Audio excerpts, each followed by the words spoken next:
umulan at dumagsa po ang tubig mula po sa bundok po ng Pasangkayma. Sana tuloy-tuloy po tayo mga kapatid yung mga mangyayari sa ating mga buhay, ang mga ating maranasan, tuloy-tuloy lang po tayo. Dahil meron po tayong hinihintay na pag-asa, yung buhay na walang hanggan. Partner, pati ko mga pamangkin, si Ina, si Jubel, si Angel, si Aika, si Jande, si Juliet, at yung aking mga apo sa aking mga pamangkin. Ano po? At yung aking dalawang kapatid, si Smean, at si kapatid na Roda.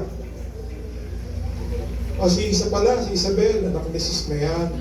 At yung choir po ng Antipolo, dyan sa Antipolo City na pinapatid po natin. Salamat po sa Diyos. Mga kapatid, tuloy-tuloy po tayo sa ating pagsasaya sa araw na ito. At mamaya, sigurado po, meron po tayo napakagandang paksa na naman na ating pong mapapakinggan dahil na pinangako po ni Kuya. Mag-membre para sa ating pagbati.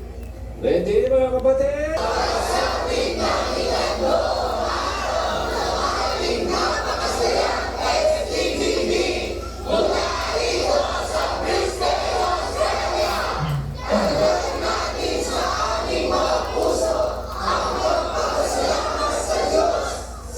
Talagang kasi nung nakita ko kayo na sabi ko naalaala mo po kasi yung mga kapatid noon pa na talagang ako po ngayon binabalikan ko po lagi yung mga